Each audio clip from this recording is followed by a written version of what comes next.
As the Adventists, and we made a complete change because of the gift of prophecy. Complete change, and I can spend a whole hour about it. And by the way, we created a very famous sanitarium, Battle Creek. You've heard the name, right? You know that it became the largest by the beginning of the 20th century, the most famous in the world. And a lot of people came, including US presidents. Why? Because Adventists were doing something right, because of the gift of prophecy. Okay? Healing the whole person. Teaching people, not only healing people, but teaching them to live healthy, to live a better way. And of course, that's good. So this is a picture of the Battle Creek Sanatorium at that time. Every morning they had to get up, even if you're on a wheelchair, you had to do exercises at Battle Creek. Okay? So it doesn't matter who you are. They did exercises and so forth. You have Ministry of Healing. Michael mentioned about it, 1905, when Ellen White gave the philosophy of Adventist health message. And she said that the health message is what? You remember that? The right arm. So it's again part of the mission. You see, even the lifestyle is part of the mission. And then, of course, she did, I will not spend time, but she helped a lot with the development of our education. And at the end, the idea was wholeness. She said, listen, the idea of education is too narrow that we have.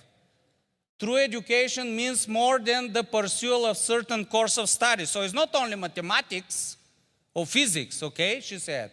It means more than preparation for life, that now it has to do with the, what is the word there? With the whole thing. Okay? And then she described what it means. It's the development of the physical, of mental, and spiritual powers, everything, you see. So she was very instrumental with that, and we are known for that. So, main contributions, prophetic guidance, right? Guided the church in the beginning, and it was very necessary. Mission, right? Encouraged us to do mission and so forth, to organize, to be better at that. Her writings and lifestyle issues, particularly health and education, how to live your life when you know Jesus. So, here's my conclusion. 17 years old, insecure girl, physically, emotionally, spiritually challenged, okay, became a prophet and a leader. Now imagine this is 19th century, okay, it's not 21st century. A leader of a denomination, one of the founders, and played a very, very significant role in this development. So this is a question for you, and I finish, that's my last slide. If God could use Ellen White, remember she's 17, pastor. Could God use you for his mission? Come on, be honest. Of course. If God can use Ellen White, this insecure girl, he can use us. So we have no excuse, because God doesn't work with perfect people, okay? But he works with willing hearts, willing people. And I hope that all of us will learn from that. So it's not just an intellectual knowledge. Oh, Ellen White influenced the church and she played a big role. But all of us will get excited from her life, and we'll do the same in our life, serving God and his mission. Amen.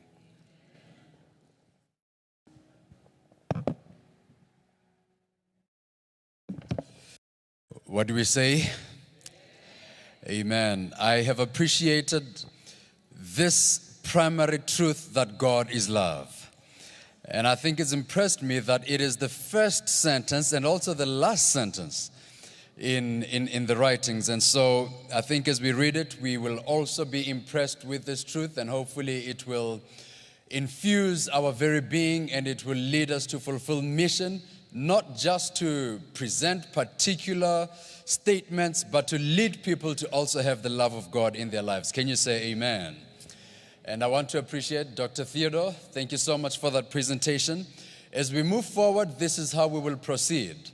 We will have one more presentation by Dr. Hachilinga, And after his presentation, I want you to prepare questions that you will have. This is your opportunity, beloved. If you have any questions, we would like to have them addressed. For those of you following online, it would be good if you can also state your questions. We would like to take this opportunity to present them so that we can be able to field all of those questions, address all of those questions, and hopefully move forward also with the same love that Ellen White had for God. So I will invite at this time Dr. Hachilinga to come and do his presentation.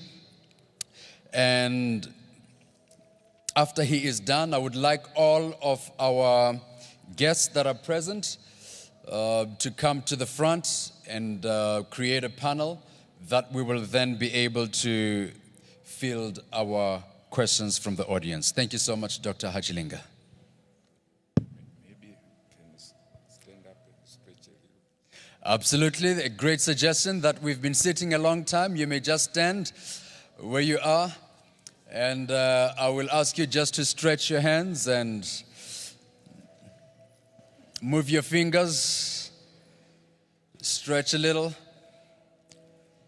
get the blood flowing.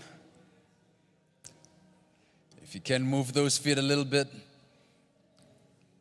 Wonderful. Just to break a little bit of that monotony. Thank you so much. I see that we have athletes in the house. Wonderful, wonderful. You can stretch, stretch, stretch. Thank you so much. And I will give the floor to Dr. Hachilinga. Thank you very much. Okay.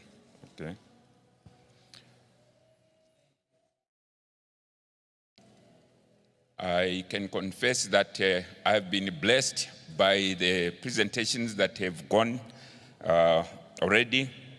And I pray that we will be growing as we learn more. I was assigned this topic, Ellen G. White's writings and biblical authority. And I checked in the dictionaries that I could, get hold of to try to understand the definition of authority. The Collins Dictionary says authority is a power or right, usually because of rank or office, to issue commands and to punish violations. Merriam and Webster also says the authority is power to influence or command thought, opinion, or behavior. The Oxford English Dictionary also says the authority is the power to give orders and enforce obedience. And I also checked in the Bible. I found that the Greek word used there is exousia, which is translated in English as authority, power. I didn't add the Hebrew word, which basically says the same thing.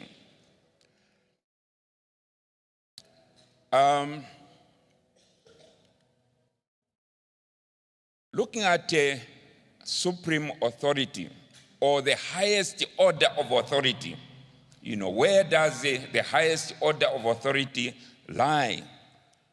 I went to the